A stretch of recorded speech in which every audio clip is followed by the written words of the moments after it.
మనం ఈ లోకాన్ని చూస్తున్నామని అంటే అది జన్మనిచ్చిన తల్లి పుణ్యమే. బిడ్డ కడుపుల పడ్డ కాడ నుంచి భూమి మీదకి వచ్చేదాకా ఎన్నో కష్టాలను సంబురంగా భరిస్తుంది తల్లి. అసొంటి తల్లికి మనం జీవితాంతం సేవ చేసుకున్న తక్కువే. కానీ నిన్ని అల్ల కొందరికి ఆ తల్లి ఇల్వ తెలవకుండానే పోతుంది.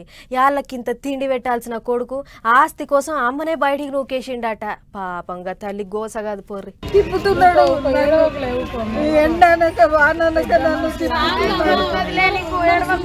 అయ్యో పెద్దమ్మ ఊకో ఊకో ఏడవకు. చూసిరు కదా నడిచి నడవలేని గీ ముసలమ్మ న్యాయం కోసం స్టేషన్ మెట్లెక్కింది. పట్నంలో ఉప్పల్ చిల్కా నగర్ దిక్కుండే రమాదేవి అనే గీ పెద్దమ్మకు 3 బిడ్డలట, 1 కొడుకట. అయితే కొడుకు శివశంకర్ వాళ్ళమ్మను శీతం గోస పెడుతున్నాడట. ఆస్తంతా నాకిచ్చి నువ్వు ఇంట్లోకించి ఎటన్నా వెళ్ళిపోవాలే, మళ్ళా ఈ టెంకల రావద్దు అని దినం సుడి పెడుతున్నాడట.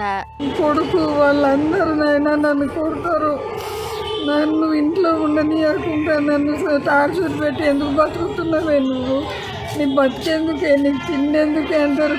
కోట్ల ఆస్తులు తీసుకుండ్రు. నాకు గుట్టకాడ ఎకరాల కొద్దిగా వెంచలు ఉన్నాయి, 10 ఎకరాలు వెంచలు అమ్ముకున్నాడు. ఇంకా ఉన్నాయి, 20 ఎకరాలు ఉన్నాయి. 30 ఎకరాలు కొంటే అది అమ్ముకున్నాడు, ఇంకా 10 ఉన్నాయి. మొత్తం పేరు మీద చేసుకుండు.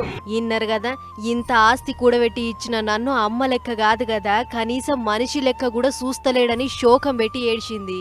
కొడుకు కొడలు ఇంకా మన్మళ్ళు అందరు కూడి ఇంట్లోకెళ్ళి బయటికి నూకేసిర్రట. అట్లా ఓసారి బిడ్డలు ఇంటికి పోతే అక్కలని చూడకుండా వాళ్ళను నోటికొచ్చిన మాటలు అన్నాడట. ఇక ఎక్కడికి పోవాలో తెలియక ఓల్డేజ్ హోమ్కి పోయి ఉంటున్నదట. ఇక తల్లి బాధ ఎరికైన ఆమె బిడ్డలొచ్చి మేమున్నాంలే అని ధైర్యం చెప్పిర్రు. అక్కలంతా కూడి మా తమ్ముడిని లోపలేయాలే సార్ అని స్టేషన్ కు పోయిర్రు. అయితే ఇంకో అసలు ముచ్చటేంటిదంటే గా సక్కదనాల కొడుకు కోడలు కలిసి ముసలమ్మ సంపాదించిన 2 బిల్డింగ్లలో ఓ బడి కూడా నడిపిస్తున్నారట. ఆయన ఆమెమన్నా గొంతెమ్మ కోరికలు కోరిందా, వాళ్ళకింత తిండి పెడితే అయిపోయేది. మరి తల్లినే చక్కగా చూడని కొడుకు పొరగాళ్లకు బళ్ళ ఏం బుద్ధులు నేర్పిస్తాడు అని అంటుర్రు గీ ముచ్చటి చూసిన పబ్లిక్.